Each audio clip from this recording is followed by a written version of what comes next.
Recently, I was working with students on a university network security lab focused on WPA2 Wi-Fi security, so I decided to make a video about WPA2 traffic analysis, showing how captured wireless traffic can be decrypted once the network password is compromised, and how to better protect your own Wi-Fi network. So for this tutorial, I'm using the COM-Fast dual-band adapter based on MediaTek MT7612U chipset. It supports monitor mode and packet injection, works out of the box with Kali Linux, and costs around $15. I'll put the links to everything in the description. Next, download and install VMware using the default settings.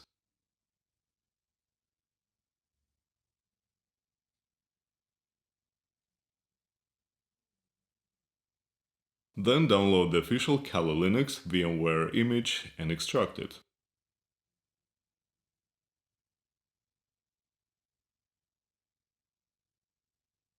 To get the best performance from VMware, disable Hyper-V and related Windows virtualization features.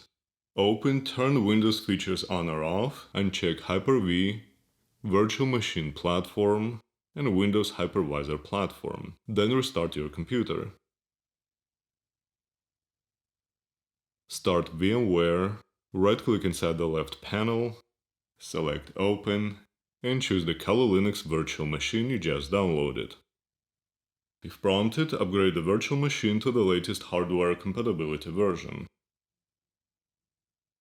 And choose Alter this virtual machine.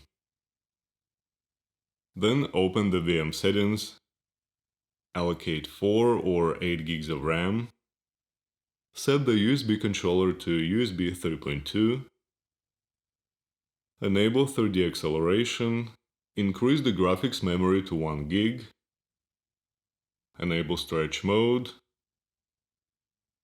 and start the virtual machine.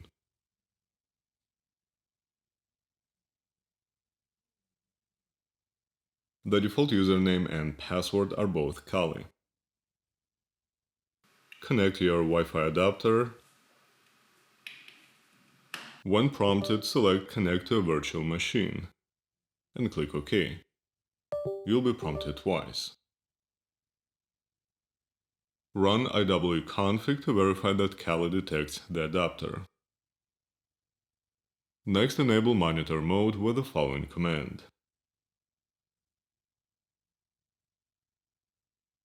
Once it's enabled, scan for available Wi-Fi networks on both the 2.4 and 5 GHz bands.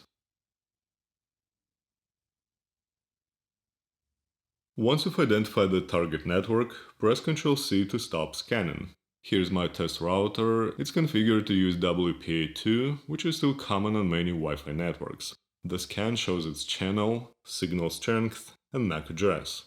Next, we'll monitor this network to capture the WPA2 authentication handshake between the router and one of the connected devices. This is my router, and these are devices currently connected to it. Press Ctrl-C to stop capturing. Next, I'm going to deauthenticate my tablet to force it to reconnect. When it reconnects, the program will capture the WPA2 handshake. You can copy the MAC address while the capture is running. Then open a new terminal tab and prepare the deauthentication command. Restart the packet capture, switch to the second terminal and run the deauthentication command. If everything worked correctly, the handshake status will appear here. If it doesn't, repeat the deauthentication step or try another device connected to your router. As you can see, the handshake has been captured. Press Ctrl-C to stop the capture. The capture also contains wireless traffic that can be analyzed after decryption. Open the Home folder to access the captured files and use the latest .cap file.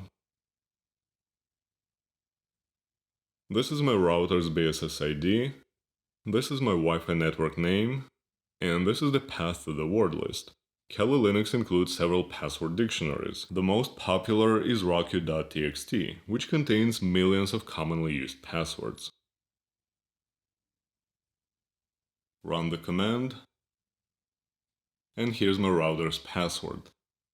This wouldn't work if the router were using WPA3, which is why upgrading to WPA3 is highly recommended if your router and devices support it. The success of password recovery also depends on the quality of the word list. Finally, I'll show you how to decrypt the captured traffic using Wireshark, a powerful network traffic analysis tool. Copy the capture file from Kali to Windows.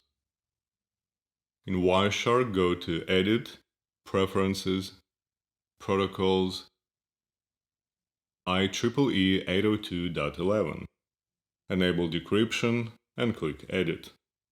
Click the plus button, select WPA password, and enter your Wi-Fi password.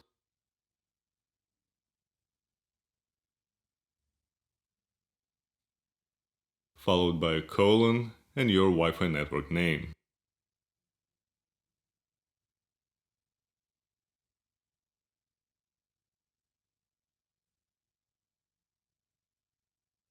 Then simply drag and drop the capture file into Wireshark, and now you can see the decrypted traffic.